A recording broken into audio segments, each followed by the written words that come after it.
They say you never truly know your family until money enters the equation. I learned that lesson the day my father set fire to $250 million, right in front of my eyes, and smiled while doing it. My name is Elena Vance, and this is the story of how I lost everything and gained myself. The law office smelled like old leather and expensive cologne, the kind that successful Manhattan attorneys wear to mask the scent of desperation that clings to family disputes. I stood by the floor-to-ceiling windows on the 42nd floor of the Chrysler Building, watching the city stretch out below me like a concrete jungle of ambition and broken dreams. Behind me, I could hear my family settling into their seats, the rustle of expensive fabric, the click of my mother's Cartier bracelet against the mahogany table. I hadn't seen them in person for almost 10 years, a decade of silence, of rebuilding myself from the wreckage they'd left me in when I was 18. I turned slowly, taking in the scene with the detachment of someone observing strangers. My father, Victor Vance, sat at the head of the table like he owned the place. At 53, he still carried himself with the arrogance of old money, though I knew better than anyone how carefully that image was maintained. His salt and pepper hair was perfectly styled, his Tom Ford suit immaculate, but I could see the tightness around his eyes, the way his jaw clenched when he looked at me. Next to him, my mother Eleanor draped herself across her chair like a queen awaiting coronation. She wore Chanel, of course, and enough diamonds to fund a small country's education system. Her face, stretched tight from her latest procedure in Switzerland, barely moved when she saw me. But her eyes, those cold blue eyes I'd inherited, narrowed with barely concealed contempt. My brother Julian sat slightly apart from them, slouched in his chair with affected boredom. At 32, he'd perfected the art of looking like he didn't care about anything, especially family. His designer, stubble, and artfully rumpled Brunello Cucinelli sweater screamed carefully calculated casualness. He met my gaze for a moment, then looked away, and I wondered if he felt even a flicker of shame for what they'd done to me all those years ago. Marcus Thorne, my grandfather's attorney for over 40 years, cleared his throat. He was a distinguished man in his late 60s, with silver hair and wire-rimmed glasses that gave him an air of scholarly authority. He'd known me since I was a child, had watched the family dynamics with the quiet observation of someone who'd seen it all before. "Thank you all for coming," Marcus began, his voice carrying the weight of formality. "We're here to execute the last will and testament of Arthur Cornelius Vance, who passed away peacefully 3 weeks ago." He paused, glancing at me with something that might have been sympathy. "As you know, mister, Vance was very specific about his wishes." My mother made a small sound of impatience, examining her manicure. "Can we please expedite this, Marcus? Some of us have appointments." Marcus ignored her, opening the leather-bound folder before him.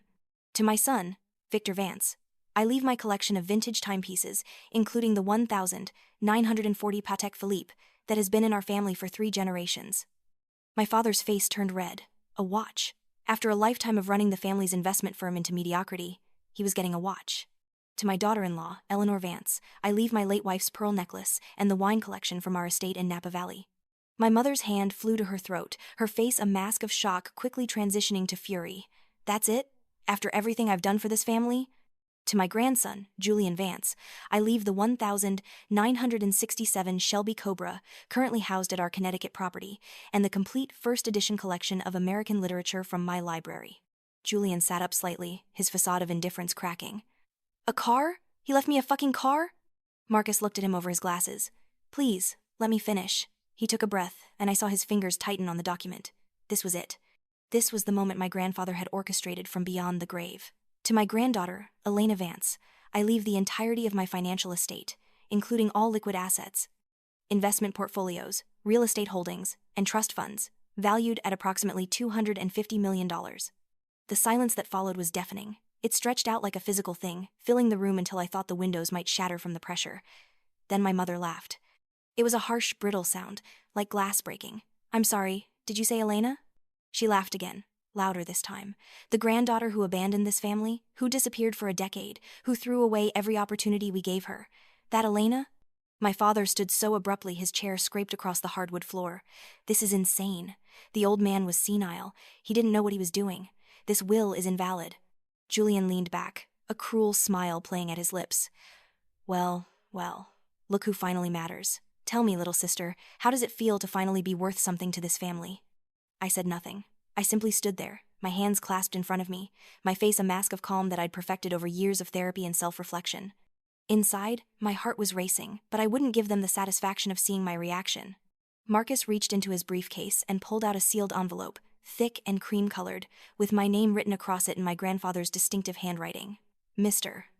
Vance left specific instructions that this be delivered to Elena personally, in the presence of the family. He held it out to me. I stepped forward to take it, but before my fingers could close around it, my father lunged across the table and snatched it away. Let's see what lies the old man filled her head with. Victor snarled, tearing open the envelope with shaking hands. Inside was a check, and when he pulled it out, his face went from red to purple. He held it up, his arm trembling. $250 million. You think you can just waltz back into this family after 10 years and take everything? Everything we've built? Everything we've sacrificed? You? I finally spoke, my voice quiet but cutting through his rage like a knife. What exactly have you sacrificed, Father? Your integrity? Your humanity? Those were never much to begin with. Eleanor grabbed the letter that had been folded beneath the check. Her hands were shaking as she read aloud, her voice dripping with venom. To Elena, who remained strong in silence. You were never forgotten. You were always loved. Your grandfather, Arthur. She crumpled the letter in her fist, tears of rage streaming down her carefully made-up face, leaving tracks of mascara. How dare he? How dare he betray us like this? Betray you? I stepped closer, my voice still eerily calm. Is that what you call honesty? Justice? Betrayal? My father's face had gone from purple to an alarming shade of crimson. His breathing was ragged, and I could see the vein in his temple throbbing. He reached into his vest pocket and pulled out his vintage Zippo lighter, the gold one he always carried, a gift from some business deal he'd bragged about for years. With jerky, aggressive movements, he flicked it open and struck the wheel. The flame caught immediately, bright and hungry. You want your inheritance? He growled. Here, take it. He held the flame to the corner of the check. For a moment, time seemed to slow down. I watched the fire catch, watched it spread across the paper with surprising speed, consuming the numbers, the signature, the promise of wealth and security. The check curled and blackened, pieces of ash floating down to the expensive carpet like dark snow. My father held it until the flames nearly reached his fingers, then dropped it onto the mahogany table, where it finished burning, leaving a black scar on the polished wood. My mother ripped the letter into pieces, tearing it again and again until it was nothing but confetti scattered across the table. You don't deserve his love, she spat. You never did. The room fell silent, except for the crackling of the dying flames. Marcus looked stricken, half rising from his chair.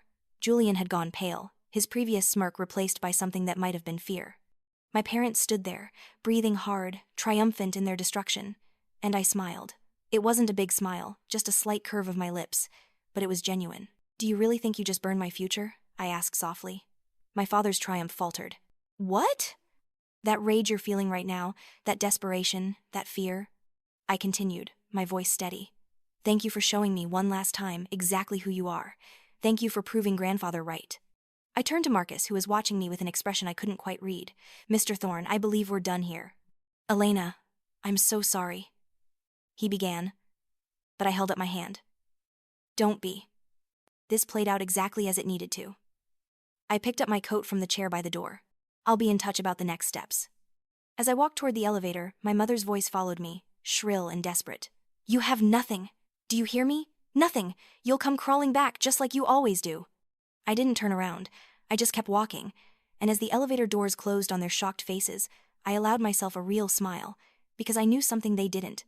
The fire they'd just set had consumed nothing but paper and ink. The real inheritance, the real legacy my grandfather had left me, was still waiting, and it was so much more than they could imagine. 2 nights later, I was walking through the West Village, one of my favorite parts of Manhattan.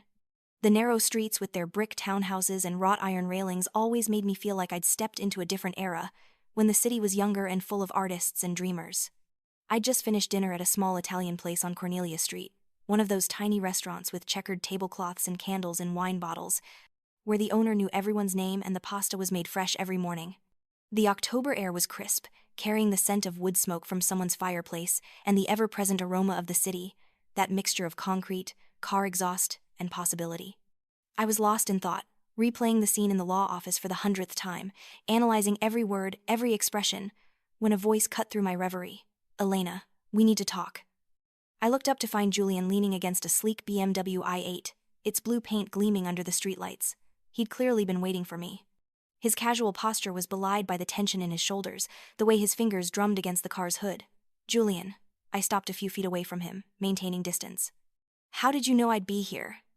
I know all your favorite places, little sister. You think 10 years would make me forget? He pushed off from the car, moving toward me. We need to talk seriously. Seriously? I raised an eyebrow. Like how seriously you talked about my college fund, or how seriously you talked about what really happened the night of the party? His jaw tightened. Don't bring up ancient history. This is about now, about Mom and Dad. What about them? They're losing their minds. He ran a hand through his artfully tousled hair. Mom's talking about hiring investigators, digging up dirt on you, on Grandfather. Dad's on the phone with lawyers 18 hours a day. They're going to fight this, Elena. They're going to drag you through hell. Then let them. I started to walk past him, but he grabbed my arm. I looked down at his hand, then up at his face. Remove your hand, Julian. Just listen, he said urgently, though he did release me. I know you think we're all monsters. Maybe we are. But that money, it's not just money. It's power.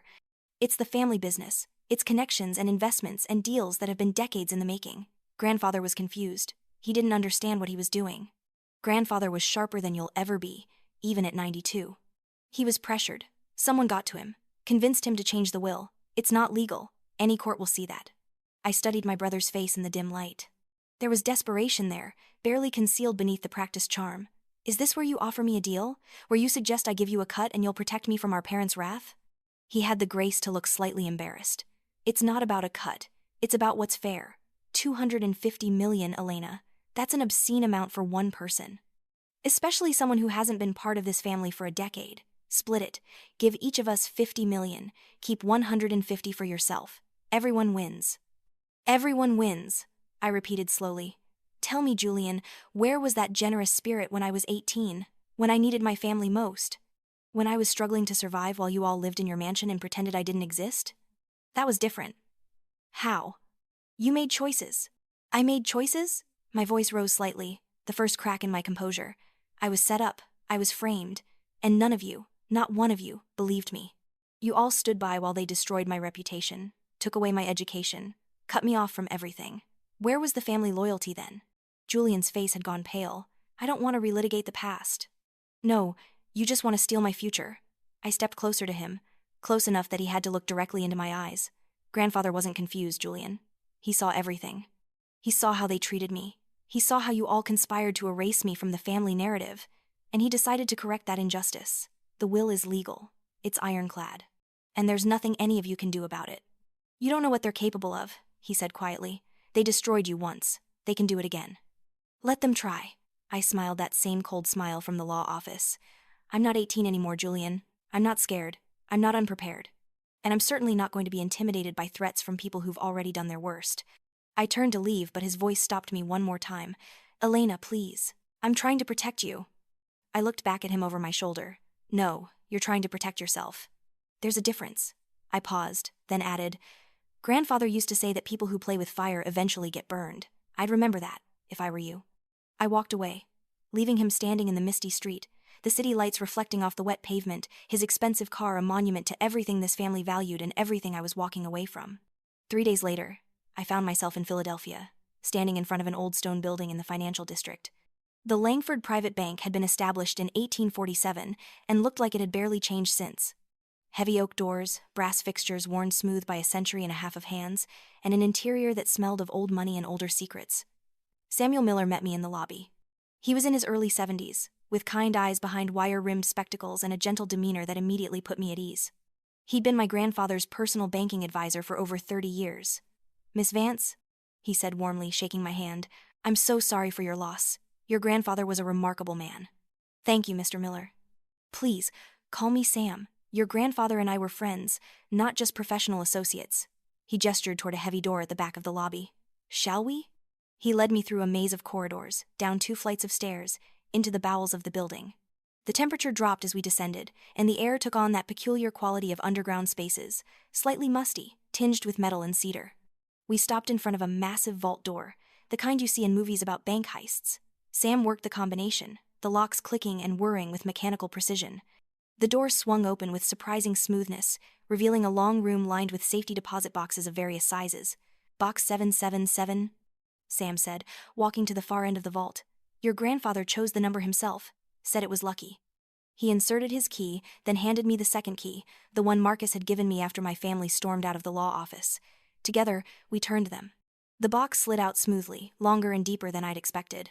Sam lifted it carefully and carried it to a private room, a small space with a table, a chair, and a single lamp. Take all the time you need.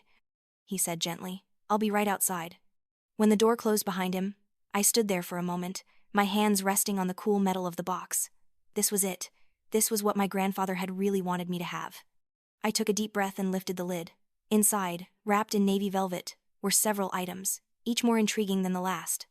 A thick envelope, sealed with red wax bearing the Vance family crest, a rearing horse symbolizing strength and freedom, a small black USB drive, a portfolio of documents bound with a red silk ribbon, and, resting on top of everything, a brass key with intricate engraving and a single word etched along its shaft: Libertas.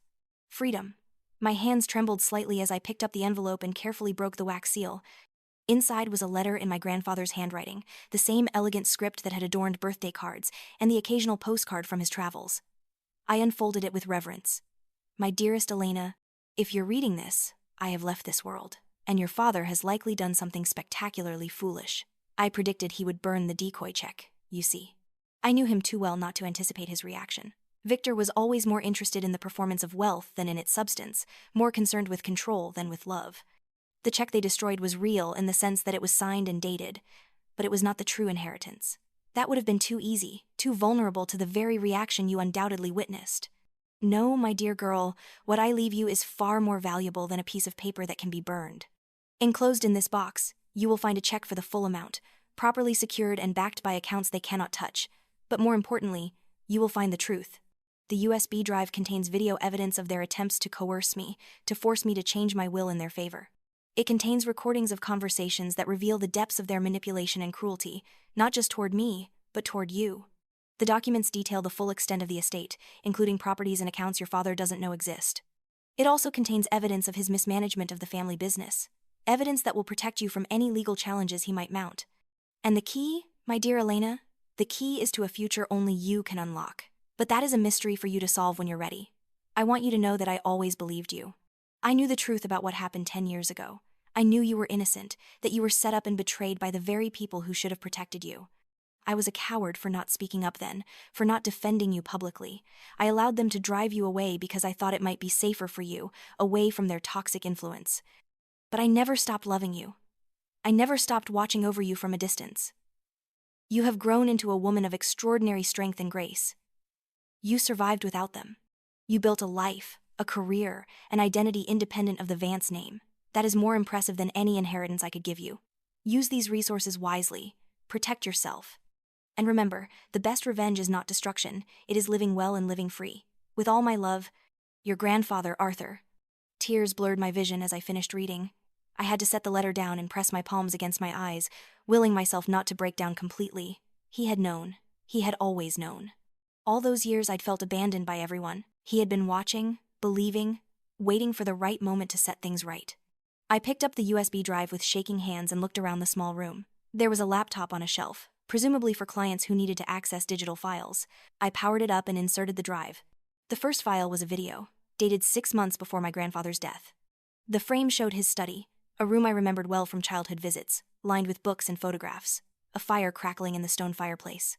Grandfather sat in his leather chair, looking frailer than I remembered, but with eyes that were sharp and clear. "Elena," his recorded voice said, and I felt a sob catch in my throat. "If you're watching this, then you know by now that your family has revealed themselves.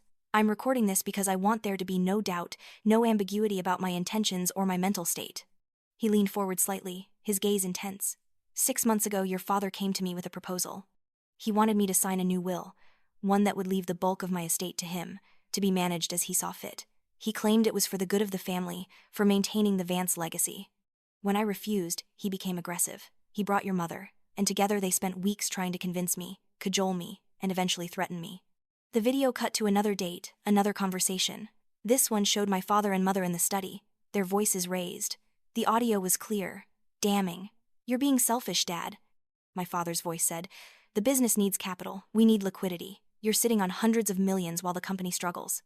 "The company struggles because of your mismanagement," Grandfather replied calmly. "I've seen the books, Victor. I know about the bad investments, the risky deals, the money you've siphoned off for your lifestyle." "How dare you?" my mother's voice cut in. "After everything we've done for you, all the years we've taken care of you." "Taken care of me? You visit once a month, Eleanor, and only when you want something." There were more videos, more damning conversations. In one, Julian was present, asking grandfather to cut me out entirely, claiming I was unreliable, unstable, a liability to the family name. In another, my father explicitly threatened to have grandfather declared incompetent if he didn't comply. The final video was just grandfather again, looking directly at the camera. "This is my testimony," he said firmly. "I am Arthur Cornelius Vance. I am 92 years old. I am of sound mind and body. I have made my decisions regarding my estate freely and without coercion. My granddaughter Elena is my primary beneficiary because she is the only member of my family who has demonstrated integrity, resilience, and independence. She did not ask for this. She does not know about it. But she deserves it. And anyone who challenges this will is doing so out of greed, not love or concern for my welfare." I sat back, my mind reeling. This was more than evidence. This was a roadmap to victory. This was justice, recorded and preserved, impossible to deny or distort. I carefully removed the USB and picked up the portfolio of documents. Inside were bank statements, property deeds, investment records. The full scope of the inheritance was staggering. The $250 million was just the liquid assets. There were properties in New York, California, Montana, and overseas. There was a significant stake in several companies, including some that would give me voting power over business decisions my father had thought were solely his to make. And there, in a sealed envelope within the portfolio, was the real check. Thicker paper, more official, with my grandfather's signature bold and clear across the bottom. $250 million, payable to Elena Vance. The key sat on the velvet beside all of this, glinting in the lamplight. Libertas. I picked it up, feeling its weight. It was too ornate to be a modern safety deposit key, too substantial. This opened something important, something my grandfather wanted me to find when I was ready. I carefully packed everything back into the box, except for the USB drive and the documents, which I placed in my leather messenger bag.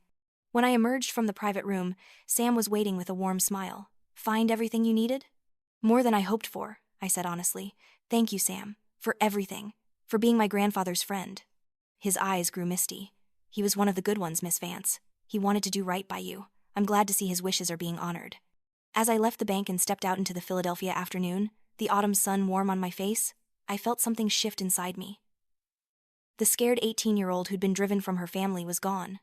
The woman standing here now was someone different, someone forged by hardship and ready to fight. My grandfather hadn't just left me money, he'd left me weapons, and I was going to use them. The lawsuit came exactly 2 weeks after the reading of the will. My father filed in Delaware Chancery Court, known for handling complex corporate and estate matters. He claimed undue influence, mental incapacity, and fraud.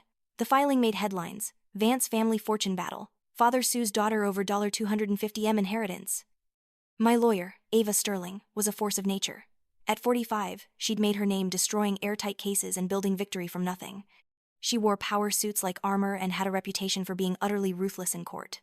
When she walked into our first meeting at her Wilmington office, I knew I'd made the right choice. "They're going nuclear," she said without preamble, tossing the lawsuit onto her glass desk. "They're claiming your grandfather was senile, that you manipulated him, that the will was forged.